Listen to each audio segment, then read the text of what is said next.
শিক্ষার্থীবৃন্দ, তোমরা এই লেখাটা পড়েই বুঝতে পেরেছো আমাদের আজকের ভিডিও টপিক হচ্ছে হাতের লেখা কিভাবে সুন্দর করা যায় এবং হাতের লেখার স্পিড কিভাবে বাড়ানো যায়। ভাইয়া, হাতের লেখা সুন্দর হয় না এবং লেখার স্পিডও বাড়ে না।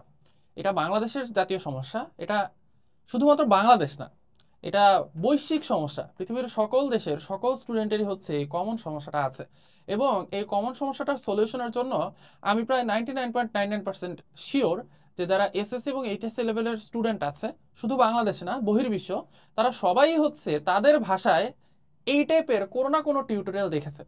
বাট আমি নিজে যখন এই ভিডিওগুলো দেখতাম তখন দেখেছি যে ওই ভিডিওগুলোতে যা বলা হয় সেগুলো হচ্ছে সব থিওরিটিক্যাল কথাবার্তা।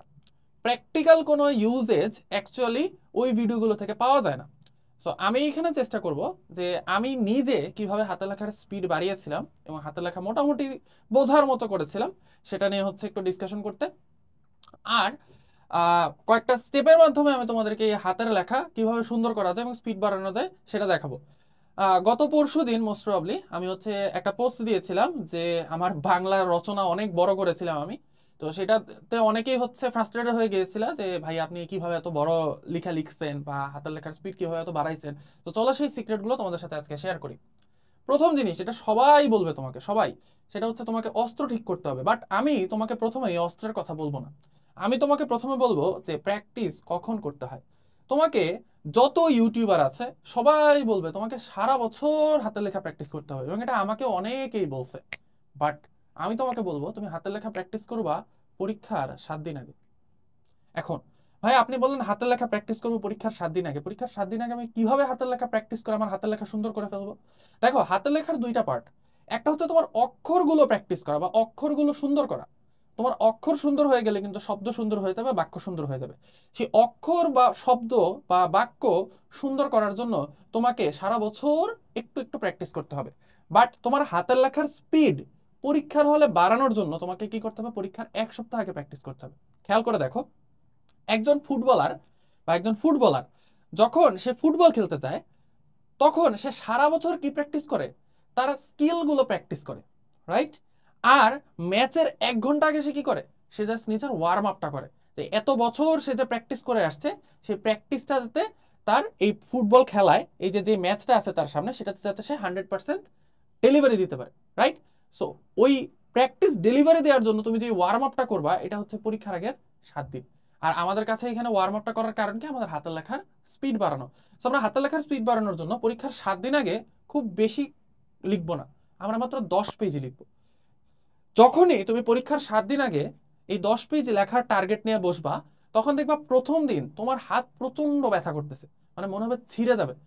প্রথম পৃষ্ঠা লেখার পরে একটু একটু ব্যথা শুরু হবে, সেকেন্ড পেজ লেখার পরে আস্তে আস্তে বাড়বে, পঞ্চম পেজে গিয়ে দেখবা যে হাতের লেখা মানে হাতের ব্যথার চোটে তুমি বলতে গেলে হাত নাড়াইতে পারতেছো না। তারপর তুমি লেখা থামাবা না, তুমি কন্টিনিউয়াসলি হচ্ছে লিখে যাবা। এরকম প্রথম দিন 10 পেজ লিখতে তোমার অনেক কষ্ট হবে, সেকেন্ড দিন কষ্ট হবে, থার্ড দিন কষ্ট হবে, ফোর্থ দিন কষ্ট হবে, ফিফথ দিনে গিয়ে তুমি দেখবা যে তোমার যে ব্যথাটা করতেছে তোমার ব্যথাটা থেমে যায়নি, বাট ব্যথাটা তোমার সহ্য হয়ে গেছে। এবং সপ্তম দিন তুমি গিয়ে দেখবা যে তোমার খালি লিখতে ইচ্ছা করতেছে, লিখতে ইচ্ছা করতেছে, তোমার না লিখলে খারাপ লাগতেছে। এই টাইপের একটা ঘটনা ঘটবে। কারো যদি বিশ্বাস না হয় তুমি আজকে থেকে প্র্যাকটিস করে দেখো। এবার চলে আসো আমাদের সেকেন্ড পয়েন্ট, যেটা সেটা সবাই ভুল করে, একদম কমন মিস্টেক। সেটা হচ্ছে আমরা যখন লিখতে যাই তখন আমরা কি করি? খাতা হচ্ছে ধরো এখানে, টেবিলটা এইটুকু পর্যন্ত, আমরা হাতটা এইভাবে রাখি, মানে শুধুমাত্র হাতের কবজিটা টেবিলের ওপরে, বাট হাতটা হচ্ছে পুরোটা টেবিলের বাইরে। ফলে কি হয়? এই যে আমাদের এই কোণই পর্যন্ত যে অংশটুকু আছে এই অংশটুকু কি করে? নিচের দিকে গ্র্যাভিটির জন্য টান খেতে থাকে। ফলে এই আমাদের এই কোণের অংশটা খুব দ্রুত হচ্ছে কোণের মাসলগুলো ব্যথা হয়ে যায়। এই জন্য আমরা যেটা করব, পুরো হাতটা হচ্ছে টেবিলের উপর রেখে লিখবো, ঠিক আছে? ওকে। থার্ড জিনিস যেটা, সেটা হচ্ছে আমরা অনেকে খাতা ধরতে জানি না, আমরা এভাবে লিখি। সো এভাবে লেখার কিছু সমস্যা আছে। সেই সমস্যাটা কি সেটা বুঝবা যখন আমরা কলম ধরা শিখাবো। তো এখন আমরা চলে আসি যে আমাদের কলম ধরায়। কলম ধরার ক্ষেত্রে দেখো, আমরা ম্যাক্সিমাম কলমটা হচ্ছে খুব কষ্ট করে ধরি। অনেকে আমি দেখছি এইভাবে কলম ধরে। এইভাবে যদি কেউ কলম ধরে, ভাই তুমি কিভাবে লিখবা বলো? এভাবে আদৌ কলম ধরা সম্ভব? অনেকে দেখি এইভাবে কলম ধরে, এই মানে অদ্ভুত টাইপের কিছু কলম ধরার টেকনিক আছে, এই এই এইসব ভাবে কলম ধরলে অ্যাকচুয়ালি হাতের লেখার স্পিড তো বাড়ানো যায় না। কিভাবে যে লেখো এটাই আমার মানে সন্দেহ হয় যে এটা আদৌ এইভাবে লেখা সম্ভব কিনা। সো আমরা যেটা করব সেটা হচ্ছে কলমটাকে এই যে দেখো এই মধ্যমাটা এটার উপর রাখবো কলমটা, দেন আমাদের বাকি যে দুইটা আঙ্গুল আছে এই বুড়ো আঙ্গুল এবং তর্জনী, এই দুইটা দিয়ে কলমটা ধরবো। এইটা হচ্ছে এই দেখো, এটা হচ্ছে আমাদের ম্যাক্সিমাম যারা সায়েন্টিস্ট আছেন, হাতের লেখা বিশেষজ্ঞ আছেন, তারা এটা রেকমেন্ড করেন। ওকে, এটা হইলে হয় কি, তোমার দেখো দুই দিক থেকে সমান প্রেসার পড়তেছে তোমার। ওকে, যে বুড়ো আঙ্গুল আর তর্জনী দুইটা একই লেভেলে আছে। আরেকটা জিনিস করা যায়, সেটা হচ্ছে তুমি চাইলে স্লাইটলি তোমার এই তর্জনীটা সামনে রাখতে পারো, বুড়ো আঙ্গুলটা পিছনে রাখতে পারো, এটাও একভাবে লেখা যায়। আমি যেটা ফলো করতাম সেটা হচ্ছে দেখো, মধ্যমার উপর রাখছি আঙ্গুল কলম, ঠিক আছে ফাইন। এইবার আমার এই যে এই তর্জনীটা এটা একটু পিছনে নিয়ে দিচ্ছি আমি, আর আবার বুড়ো আঙ্গুলটা সামনে দিয়ে ফেলছি। ফলে কি হবে, তুমি দেখো তোমার বুড়ো আঙ্গুলটা কিন্তু এদিকে ঠেলতেছে তোমাকে, আর তোমার তর্জনী কি করে রাখছে, ঠেস দিয়ে রাখছে। ফলে তোমার কলমটা কন্টিনিউয়াসলি কোন দিকে যেতে যাবে, ডান দিকে যাইতে যাবে, যেদিকে তুমি লিখবা। ঠিক আছে, ওকে। সো এইভাবে কলম ধরলে তোমার ধরতে একটু কষ্ট হবে, বাট আমার যখন খুব স্পিডে লেখার দরকার হইতো এবং লেখাটা মোটামুটি সুন্দর করা লাগতো, আমি জানি যে আমার হাত ব্যথা হয়ে যাবে, বাট পরীক্ষার হলে আমার বাকি আর 1.5 ঘন্টা, আমার এই সময় আমাকে 4টা সৃজনশীল আনসার করতে হবে, তখন আমি এই ওয়ে অবলম্বন করতাম। এটা করলে একটা সাইড এফেক্ট আছে, এটার হাত প্রচন্ড ব্যথা হয়ে যেত, বাট আমার যে উদ্দেশ্য পরীক্ষার হলে 1.5 ঘন্টা টানা লিখে 4টা সৃজনশীল কমপ্লিট করা, সেটা কিন্তু হয়ে যেত। তো তোমরা কলম ধরার জন্য এই 3টা টেকনিক ফলো করতে পারো। আমি বলবো যে তোমরা এটা ফলো করো, হ্যাঁ, দুইটাই সমান, দুই আঙ্গুলই সমান। অথবা তোমরা চাইলে আমারটাও ফলো করতে পারো, যে বুড়ো আঙ্গুলটা হচ্ছে নিচের দিকে আর এই তর্জনীটা হচ্ছে একটু পিছনের দিকে। ওকে, আচ্ছা। এবার আসো কলম বা তোমার অস্ত্র, যেটা মেইন অস্ত্র পরীক্ষার হলে, সেটা হচ্ছে তোমার কলম। কলমের জন্য আমি প্রেফার করি ম্যাটার অল টাইপ। এটার বেশ কিছু সুবিধা আছে। 1 নম্বর সুবিধা, এই কলমটার বডিটা হচ্ছে ষড়ভুজাকার, ফলে এটাকে সহজে গ্রিপ করে ধরা যায়। সেকেন্ড সুবিধা, এই কলমটার যে নিবটা আছে এটা একটু মোটা, ফলে ওইখান থেকে একটু মোটা মোটা কালি বেরোয়। দেখো আমি এখানে চিকন চিকন কালিতে যে লেখাগুলো লিখছি, এটা যদি আমি একটু মোটা করে লিখতাম তাহলে আর একটু সুন্দর লাগতো। ঠিক আছে, বোল্ড লেখা একটু সুন্দর লাগে। থার্ড যে সুবিধা এটার, এই কলমটা স্মুথ, খুব ইজিলি হচ্ছে এটা পিছলায় যায় খাতার মধ্যে, সো সুন্দর করে লেখা যায়। বাট এটার একটা ডিসঅ্যাডভান্টেজ আছে, সেটা হচ্ছে এই কলমটা থেকে কালি ছিটায়, মানে কিছুক্ষণ লেখার পরে কলমটা থেকে কালি ছিটতে থাকে। সো সেটার জন্য যেটা করবা, টিস্যু অথবা রুমাল সাথে রাখবা। আমি সবসময় টিস্যু অথবা রুমাল সাথে রাখতাম। 1 পৃষ্ঠা লেখার পর বা 2 পৃষ্ঠা লেখার পর যখন কলমের কালিটা ছিটা শুরু করতো, তখন আমি সাথে সাথে হচ্ছে কি করতাম, টিস্যুতে মুছে নিতাম। বোঝা গেছে? আচ্ছা, এইবার আমরা তাহলে কলমটা বুঝলাম। অনেকেই হচ্ছে পেন্টনিক, তারপরে হচ্ছে লিঙ্কের কলম, অনেক দামি দামি কলম, ম্যাটার i10 কলমগুলো 10 টাকা করে পাওয়া যায় এখন। বাট i10 কলমগুলোর সমস্যা হচ্ছে কলমগুলোর নিবটা খুবই ভালো, এক্সিলেন্ট লেখা আসে, বাট এটার সমস্যা হচ্ছে এটা গ্রিপটা খারাপ, এটা ধরা যায় না ঠিক মতো। ঠিক আছে। আর সবচেয়ে বেশি ফেমাস যেটা ম্যাটাডোর হাই স্কুল, এই ম্যাটাডোর হাই স্কুল হচ্ছে মানে কলমটার বডিটা খুবই ব্যাকআপা সাইজের, মানে এটার বডিটা এত বড়, এটাকে ঠিকমতো আমি ধরতে পারতাম না, সো আমি ওটা ইউজ কম করতাম। আরেকটা কলম আছে, তোমরা যদি হচ্ছে matador i10 sorry matador all time use করতে না চাও, তাহলে আরেকটা কলম ইউজ করতে পারো। সেটা হচ্ছে রাবারের একটা পেন আছে, আমি পেনটার নাম ভুলে গেছি, যে উপরের বডিটা হচ্ছে রাবার দেয়া। ঠিক আছে, এটা ম্যাটাডোরের একটা কলম, ভুলে গেছি আমি ঠিক নামটা, বাট তোমরা বুঝতে পারছো আই হোপ। আচ্ছা, মনে আসলে আমি বলে দেবো ভিডিওর মধ্যে। এবার আমাদের প্র্যাকটিস করব কখন, ওয়ার্ম আপ করবো কখন, এটা আমি বুঝে ফেললাম। এবার আমরা দেখবো হচ্ছে আমাদের আঙুলের ব্যায়াম। তোমার এই হাতের লেখার স্পিড বাড়ানোর জন্য তোমার আঙুলের ব্যায়াম করতে হবে, এবং এই আঙুলের ব্যায়ামটা আমি বলে দিই, তুমি পরীক্ষার আগে জাস্ট 1 মাস করবা। পরীক্ষার আগে ব্যায়াম না করে তুমি সারা বছর ব্যায়াম করলা, কোনো লাভ নেই। পরীক্ষার হলে তোমার হাতের লেখার স্পিড বাড়বে না, তোমার হাতের লেখার পাওয়ারও বাড়বে না। তুমি পরীক্ষার আগে জাস্ট 1 মাস আঙুলের ব্যায়াম করবা। কি কি আঙুলের ব্যায়াম করার নিয়ম আছে, ধরো হচ্ছে এই যে এটা একটা কাগজ, এই কাগজটা এইভাবে ছিঁড়বা, ছিঁড়ে এই যে দেখো 3 আঙ্গুল দিয়ে, যে এই 3 আঙ্গুল দিয়ে আমরা লিখবো, এই 3 আঙ্গুল দিয়ে হচ্ছে এইভাবে মোচড়াবা। এই মোচড়ানোর পরে এটাকে চেষ্টা করবো একটা গোল বলের মতো বানাইতে। এটা কিন্তু খুবই কঠিন, দেখো খুব ব্যথা করতে, আমরা অলরেডি হাত ব্যথা করা শুরু করছে। ঠিক আছে, এরকম করে দৈনিক 10টা করে বল বানাবা। এর ফলে কি হবে, তোমার এই যে এই 3টা আঙ্গুলের মাসল হচ্ছে পাওয়ারফুল হবে। এই দেখো আমি মোটামুটি সাইজের একটা বল বানাই ফেলছি, আমি তোমাদের কাছে এনে দেখাই। এই যে এই দেখছো, মোটামুটি সাইজের কিন্তু আমি একটা বল বানাই ফেলছি। এটাকে আরো সুন্দর স্মুথ করে ফেলবো একদম ডলতে ডলতে। এটা হচ্ছে একটা ব্যায়াম। সেকেন্ডের একটা ব্যায়াম হচ্ছে রাবার ব্যান্ড আছে না, রাবার ব্যান্ড হাতের মধ্যে নিয়ে, যদি রাবার ব্যান্ড একটু বড় হয়ে যায় তাহলে রাবার ব্যান্ডটাকে ভাঁজ দিয়ে নিবা, নিয়ে হচ্ছে এই যে এরকম প্র্যাকটিস করবা। এটা থার্ড যেটা প্র্যাকটিস করবা, সেটা হচ্ছে আহ এই যে কলমটা আছে না, এই কলমটাকে এভাবে ধরছো না, এটাকে ধরে এই যে এরকম পিছনে নিবা, আবার এই যে সামনে আনবা, আবার পিছনে নিবা, আবার সামনে আনবা। ওকে, এটা একটা প্র্যাকটিস। এখন আসো পরীক্ষার ঠিক আধা ঘন্টা আগে, মানে যখন তুমি পরীক্ষার খাতায় লিখতে যাবা, বা তোমাকে আমি যেটা বললাম ওই যে 7 দিন আগে যে তোমাকে বলছি না 10 পেজ করে লিখতে, ঠিক তার আগে তোমাকে ওয়ার্ম আপ করতে হবে। একটা হচ্ছে প্র্যাকটিস আর একটা হচ্ছে ওয়ার্ম আপ। ওয়ার্ম আপ জিনিসটা কি, তুমি খাতায় লেখা শুরু করার জন্য তোমার হাতটাকে জাস্ট কি করতেছো, চালু করতেছো। এটার জন্য যেটা করবা সেটা এখানে লেখা আছে, সেটা কি, তুমি জাস্ট 2 পেজে ওয়ার্ম আপ করবা। সেটা হচ্ছে একটা পেজে এভাবে লিখবা, এরকম করে একটা পেজ ভরাবা, আবার আরেকটা পেজে এইভাবে হচ্ছে তুমি দাগ দিতে থাকবা, এভাবে হচ্ছে তুমি আরেকটা পেজ ভরাবা।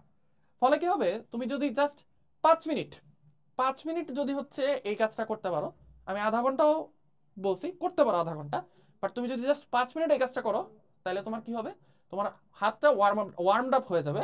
এবং তারপরে তুমি যদি হচ্ছে পরীক্ষার আগে 7 দিনে 10 পেজ করে লেখো, আমার মনে হয় ইনশাল্লাহ তোমার হাতের লেখা স্পিড বেড়ে যাবে। বাট আমরা খুবই ইম্পর্ট্যান্ট একটা জিনিস বলি বলি নাই, সেটা সেটা হচ্ছে তোমার অক্ষর বিন্যাস। এটা কিন্তু খুবই ইম্পর্ট্যান্ট। তুমি খাতার মধ্যে তোমার অক্ষরগুলো কিরকম করে লিখতেছো। এখন আমি ল লিখি এইভাবে, আমি যদি ল এইভাবে লিখি, তাহলে আমি যত স্পিডেই লিখি, যত প্র্যাকটিসই করি না কেন, আমার কিন্তু কোনো লাভ নেই। সো আমাকে ল লিখতে হবে কিভাবে, ল লিখতে হবে এইভাবে, এই ঠিক আছে। সো তোমরা সারা বছর কি করবা, তোমাদের এই অক্ষরগুলো ঠিক করবা। যেমন ধরো আমি যখন লিখি, আমি কিন্তু ট্রাই করি একটু পেঁচানো লেখার মতো, এবং আমি ট্রাই করি কলমটা যাতে খাতা থেকে না ওঠে। একজন আমাকে বলছিল, মানে আমি একটা বইয়ের মধ্যে পড়ছিলাম, যে তোমার হাত যতবার তোমার খাতা থেকে উঠবে, তোমার স্পিড তত কমতে থাকবে। তো দেখো আমি হাত কথাটা যে লিখলাম, এই হাত কথাটা কিন্তু এইভাবে লেখা যায়, এই একটা দাগ, আবার তারপরে দাগ দিয়ে আবার আকার, তারপরে আবার আরেকটা দাগ, তারপরে দেখছো আমার কয়বার হাত ওঠানো লাগছে। বাট আমি যদি জিনিসটা এইভাবে লিখি, তাহলে দেখো আমি কিন্তু জাস্ট 2বার হাত ওঠানো লাগছে। সো এই জিনিসটাও ইম্পর্টেন্ট, যে তোমার অক্ষর বিন্যাসগুলো ঠিক করা, তুমি অক্ষরটা কিভাবে লিখতেছো, এবং তুমি চেষ্টা করবা যত কম পারো হচ্ছে খাতা থেকে হাতটা তুলতে, অক্ষরগুলো একটু পেঁচায় লেখার ট্রাই করবা। এবং আমাদের হাতের লেখা সুন্দর না হওয়ার আরেকটা কারণ হচ্ছে, আমরা অনেক সময় ওয়ার্ডের মাঝখানে বিশাল বিশাল গ্যাপ দিয়ে ফেলি, যে আমি বাংলাদেশকে ভালোবাসি, ভালোবাসি। দেখছো আমার এই লাইনটার মধ্যে কিন্তু বিশাল বিশাল, দেখতেই বাজে লাগতেছে না। সো এইভাবে তুমি যদি পৃষ্ঠা ভরাও, তাহলে টিচার বোঝা যাবে যে তুমি পৃষ্ঠা ভরানোর জন্য এই কাজ করছো। সো এভাবে করবো না, 2টা ওয়ার্ডের মাঝখানে জাস্ট একটা লেটার গ্যাপ দিবা, মানে একটা অক্ষর লেখা যায় সুন্দর মতো। এই দেখো এখানে কিন্তু একটা অক্ষর তুমি লিখতে পারবা চাইলে, তাই না, কয় যে সুন্দর মতো লিখতে পারবা, জাস্ট 2টা লেটার, 2টা শব্দের মাঝখানে একটা অক্ষরের গ্যাপ দিবা। এবং 2টা লাইনের মাঝখানে জাস্ট একটা লাইন যাতে বসানো যায় এরকম করে গ্যাপ দিবে। অনেকে আমরা বিশাল বিশাল গ্যাপ দিয়ে লিখি, এগুলো বোঝা যায়। এবং হাতের লেখার খারাপ হওয়ার আরেকটা কারণ হচ্ছে আমাদের অক্ষরের বা শব্দের সাইজ ঠিক থাকে না। আমরা অনেকে কি করি, বিশাল বিশাল করে মানে অক্ষর লিখি, যেমন বাংলাদেশ, বিশাল, দেখতেই বাজে লাগে। আবার অনেকে কি করি, একদম পিঁপড়ার মতো করে লিখি, বাংলাদেশ, এটাও কিন্তু দেখতে বাজে লাগে। তো আমরা যেটা করব, স্ট্যান্ডার্ড সাইজ হচ্ছে 0.8 সেন্টিমিটার। এই 0.8 সেন্টিমিটার অক্ষর রাখার ট্রাই করবা, এবং প্রতি পেজের চেষ্টা করবা কমপক্ষে 9 লাইন লিখতে। এটা হচ্ছে স্ট্যান্ডার্ড। কমপক্ষে তুমি 9 লাইন প্রত্যেকটা পৃষ্ঠার মধ্যে লিখবা। এর চেয়ে কমও লিখবা না, বেশি লিখতে পারলে ভালো, সমস্যা নেই, বাট সেক্ষেত্রে আবার তোমার পৃষ্ঠা কম হয়ে যেতে পারে। আমরা জানি যে আমাদের যে বাংলা রিটেন পার্টগুলো আছে, যেমন রচনা, তারপর হচ্ছে সৃজনশীল, এগুলোতে টিচাররা অনেক ক্ষেত্রেই পেজ গুণে নাম্বার দেয়। সো তুমি যদি পেজ বাড়াইতে চাও, সেক্ষেত্রে তোমাকে কমপক্ষে 9 লাইন তুমি লিখবা। এরপরে তোমার যদি ইচ্ছা করে যে না আমি একটা পেজে 11 লাইন লিখবো, 12 লাইন লিখবো, লেখো, নো প্রবলেম। বোঝা গেছে। সো এই ছিল হচ্ছে কিছু রাইটিং এর একদম বেসিক টিপস। আমাদের ম্যাক্সিমাম যেসব ইউটিউব ভিডিও আছে বা হচ্ছে যেসব টিউটোরিয়াল গুগলে আছে, সেগুলোর একটাই সমস্যা, সেগুলো যারা বানায় তারা নিজেরা হচ্ছে ওইটা কখনো প্র্যাকটিস করে দেখে না। তারা নিজেরা দেখে না যে আদৌ কি আমার এই জিনিসগুলো করলে পরীক্ষার হলে আমার হাতের লেখার স্পিড বাড়ানো যায় কিনা। বাট আমি তোমাকে এখানে যে টেকনিকগুলো বলছি, এর 90% হচ্ছে আমি নিজে ইউজ করছি, এবং নিজে ইউজ করে আমি ফল পাইছি। তোমাদেরকে একটা জায়গায় বলছিলাম, তোমরা অনেকে হয়তো মানে এটা মিমসও বানাইতে পারো, এটাতে অ্যাকচুয়ালি আমার কিছু করার নাই, কারণ আমি মিথ্যা কথা আমি সত্যি বাংলা সেকেন্ড পেপারে আমার যে খাতা ছিল, এটাতে আমি 41 পেজ রচনা লিখছিলাম। এটা আমার কাছেও মানে পরীক্ষার হল থেকে বেরোয় আমার কাছেও মানে অবাক লাগছে, এটা কিভাবে পসিবল, 41 পেজ রচনা কেমনে লেখে। বাট আমি লিখছিলাম, ঠিক আছে। পরীক্ষার হলে অ্যাকচুয়ালি ওই সময় মাথার টাথা ঠিক থাকে না, ওই সময় কি করতেছি না করতেছি ওইটার হুঁশ থাকে না। তো ওই 41 পেজ রচনা লেখার পেছনেও সিক্রেট আছে, এটা তোমাদের আমি অলরেডি পোস্টে বলছি। যারা পোস্টে পড়ো নাই তারা হচ্ছে খারাপ কথা বলার আগে একটু শুনে নাও। সেটা হচ্ছে আমি আমার রচনার মধ্যে প্রচুর উক্তি দিতাম, এই বিজ্ঞানী এই বলছে, এই মনীষী এই বলছে। তো উক্তি দেওয়ার ফলে কি হইতো, উক্তির উপরে 2 লাইন নাই, উক্তির নিচে 2 লাইন নাই। আর উক্তি শুরু করতাম হচ্ছে পেজের মাঝখান থেকে, উক্তি শেষ করতাম পেজের মাঝখানে। মানে অলরেডি হচ্ছে আমার 1 2 3 4 5 6, আমার 6 লাইন এখানে গ্যাপ। বোঝা গেছে। সো এই গ্যাপটা থাকার কারণে কি হতো, আমার পৃষ্ঠা বেড়ে যেত, বাট টিচাররা বুঝতো না। টিচার মনে হচ্ছে ও আচ্ছা উক্তি লিখছে, উক্তির জন্য মনে হয় জায়গা গ্যাপ দিছে, ওইভাবে হচ্ছে আমার পৃষ্ঠা বেড়ে গেছে। বাট আমার খাতা দেখলে তুমি বুঝবো না যে আমি অ্যাকচুয়ালি ফাঁকি মারছি। বোঝা গেছে?